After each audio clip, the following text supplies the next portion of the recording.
Hello, hello. Welcome back to my YouTube channel. My name is Ines, and this is where we safely feel the feels and talk about all things spirituality.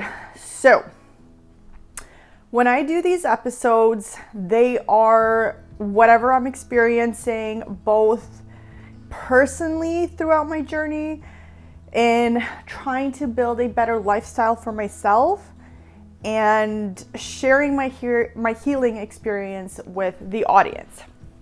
The past few months have been insane in regards to healing, inner child, and shadow work. One thing that I've always struggled with was inner child healing. It was something that I started to be really good at avoiding.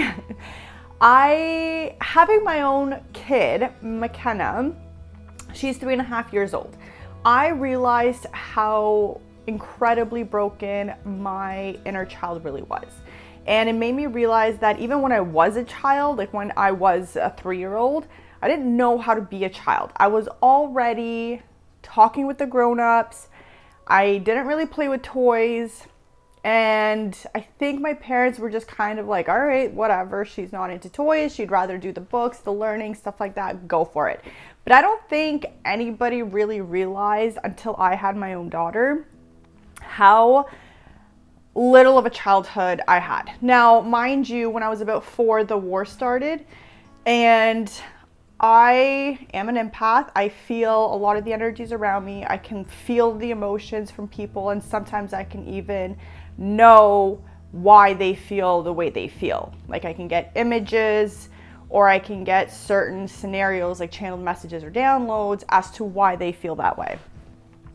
So during the war, I was 4 years old. I was very much an empath. I could feel the energies around me, and this started to change my general experience on what is life. So at a very young age, my mind was programmed to understand and expect death, because that's quite literally all I saw as a child.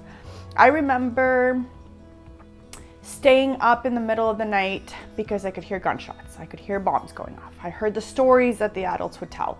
And this isn't something that a 4 to 8-year-old should really take on, because what this ended up doing as a teenager growing up, even though I was constantly told, you're safe now, you're safe now, you're safe now, I didn't actually feel safe. I ended up going through very angry phases throughout my teenagehood that I expressed in partying. I drank underage and I partied a lot. Mind you, even though I was reckless, I was still very much, I want to say, spiritually in tune. So there were certain moments when I would be like, no, Ines, don't do that. That's going to hurt you later on in life. You're going to regret that when you're older. And I would tell myself this advice. When I was 17 years old, I told myself, whenever you need to, come back here. And I just always knew whenever I needed to come back to my inner self, to find myself at 17 years old. Mind you, at 17, telling myself this, I had no freaking idea what it meant. Until now, when I'm an adult, I'm like, oh my God, that's the clues I was giving myself. So pay attention to your inner teen and your inner child. And that is the beauty of healing. So continuing on from that, when I was a teenager, 17 years old, going through all of these angry stages, I very much started becoming more true to my authentic self and kind of exploring the dark side of me, of my duality, the dark side of me. I think when I was a kid, seeing all the darkness, but people expecting me to be a young, happy kid, adults would always tell me, but you're young, why are you so sad? You're supposed to be a fun, happy kid. You're supposed to play. And growing up, I got really frustrated and angry because it's like, I know, but I wasn't allowed to be a kid because all of these things were thrown at me and I didn't know how I internally operated. So all of these things that people thought that were going to help me by telling me, oh, just be a kid, go play, but not actually giving me a safe space to feel like I can play, that is something that I'm now trying to figure out in my adult life. Going back to my inner teen, growing up, I was very angry. And until I was about mid-20s, when I went through my abrupt spiritual awakening, I realized that my anger really stemmed from my PTSD, my unhealed PTSD. And the fact that for my entire life, since I was 4 years old, people were telling me, but you're supposed to be happy, you're supposed to enjoy yourself. Meanwhile, all I saw, all my brain saw, was death, was violence. I wanted love, I wanted to dance and sing, and all I saw around me was rules, restrictions, and even in school. I remember being in school and I remember wanting to explore certain histories or explore certain things, and I wasn't allowed because it wasn't part of the curriculum. And there were certain things or philosophical ideas that I would ask my teachers about. And instead of them honoring my curiosity, which is what education is supposed to do, they would tell me to sit back down, or don't ask silly questions, or I have such a wild imagination. So from very young stages of my childhood and teenage life, I was very much told to shut down my full authentic self. And what this ended up doing to me in adult life was almost programming my mind to become a people pleaser and to need authorities' approval on everything. Eventually, this would stunt my creative growth and my creative journey. I ended up doing marketing for college, and then I ended up working in Toronto from 2011 to 2013 in a fast fashion company. And that was my childhood dream, to work in fashion. And I was always told, be realistic, get your head out of the clouds. How are you going to be successful in fashion, etc. So even my childhood dreams that I was told to experience, I wasn't allowed to experience because they weren't close enough to reality.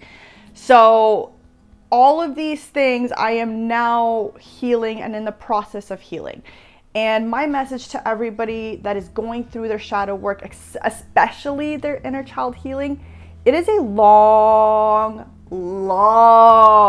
process. So give yourself the time and give yourself the grace.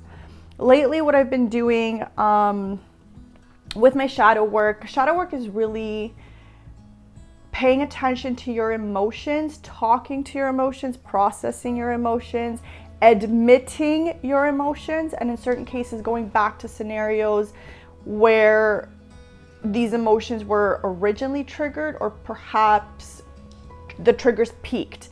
So when I go back to my younger inner child self, the things I don't want to face, kind of like where I've lost my authenticity, where I stopped being a child, how to get back into it, and then dealing with the heavy emotions of I never got to experience the things I deserve to experience. That's all shadow work. And inner child healing, your inner teen healing, is where you get so much of your spiritual power back. So heal it. And I'm going to record a few more videos in regards to inner child healing and in regards to shadow work, so please stay tuned. But this is a quick introduction in what it all actually means and what it all entails.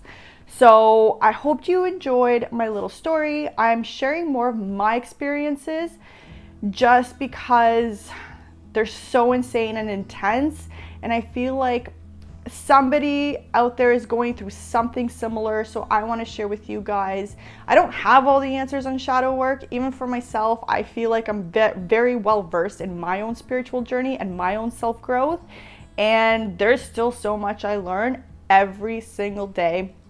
I still get triggered every single day, but sometimes I'll get triggered way less than I did like a week before or a month before, and that is growth.